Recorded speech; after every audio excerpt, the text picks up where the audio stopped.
There seems to be a breach. Stay on your toes, men. Yes, sir.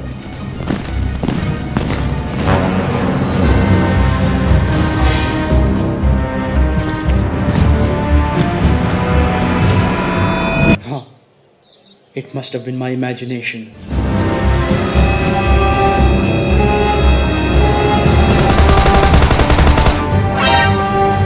No! How could he? Son, don't you worry. He will return.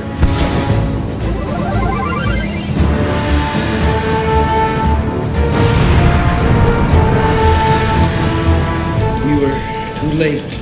We have failed. Hi, this is Suhaib from MABRIK, and today we are going to be bringing one of the most interesting games I've played in a while, and that is Sniper Elite.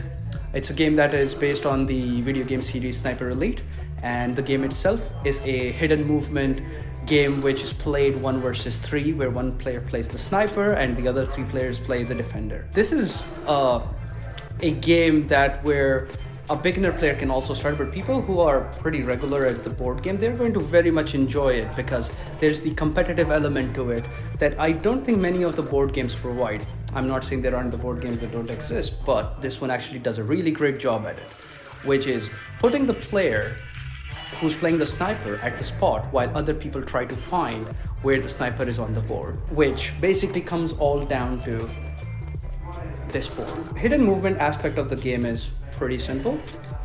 Whenever a sniper wants to make a move or they want to go somewhere on the map, they have of course a limited spaces they can move into, but they get to draw it onto the board where nobody else gets to see where the sniper is. Where a sniper gets to be hidden and take actions in secret, his goal is to complete 2 of the objectives that he gets to draw from the deck. The deck includes cards of 2 different suits, which 2 different colors, 4 different suits. They're just there for representation, and there are numbers on the board to which the card assigns, and the objective there is. The goal for the sniper is fairly simple. They have 10 turns to complete the first objective and 10 turns to complete the second objective. Whenever the sniper completes the first objective, the turn counter resets and they get to go again to complete the second one.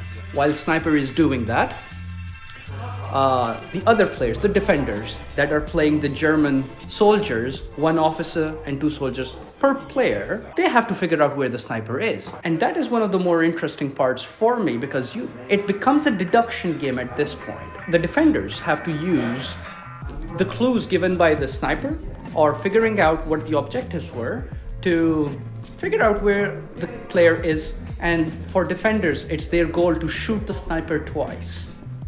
If they succeed, the sniper is dead and they lose the game. Some of these clues can be when certain noise is made, when the player completes an objective, when the player shoots one of the defenders, and so on, and they are going to use that information to figure out where it is. Very hilarious situations can happen out of this, and I think we had some fun laughs when I was playing it with my friends. For me, one of a very important aspect towards games is how the games progress. The game's progress doesn't actually only include in when we are playing the game. It also includes as every time you play the game, you figure out more strategies. You understand that you can use the 10 rounds for not completing the first objective while you're being there, or maybe you don't take the move action when you're there.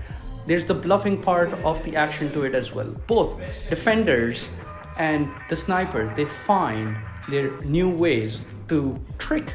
Well, the sniper finds the ways to trick them, and the defender finds ways to figure out what the player's personality are so they can figure out where the sniper is. And more ways on trapping the sniper so they can't move away and so on. It's pretty much an all-out war between 1 versus 3 players. And that's a lot of fun when I played it, and I think people who enjoy competition, and especially for people who enjoy 1 versus many games, this is basically it. Finally, you might think that, hey, sniper is overpowered because we can't see where they are, but not every time that the sniper tries to kill one of the defenders, he doesn't necessarily get a success, because every time a sniper tries to attack, they have to pick up items from the bag blindly.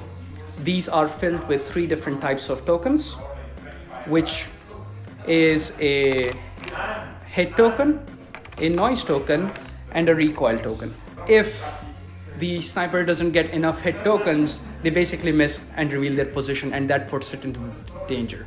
Reminds me when my friend decided to take a risk on turn 2 and try to kill someone and didn't succeed and got shot at the end. That was very bad for him. The defenders get to play 3 out of the 6 officers that are being presented in the board game with you. Each of these officers have different abilities, whereas the sniper gets to pick equipment at the start of the game, and as the game progresses based on their actions, they get to pick more things out. With that said, I think if you enjoy games that are a little bit more competitive, there's a little bit of sneakiness, there's a little bit of nervousness and excitement for the plans that you have, this is probably for you. But hey, I hope you all enjoyed this review, and till next time, this is Suhaib from MABRIK, and have fun hunting the sniper.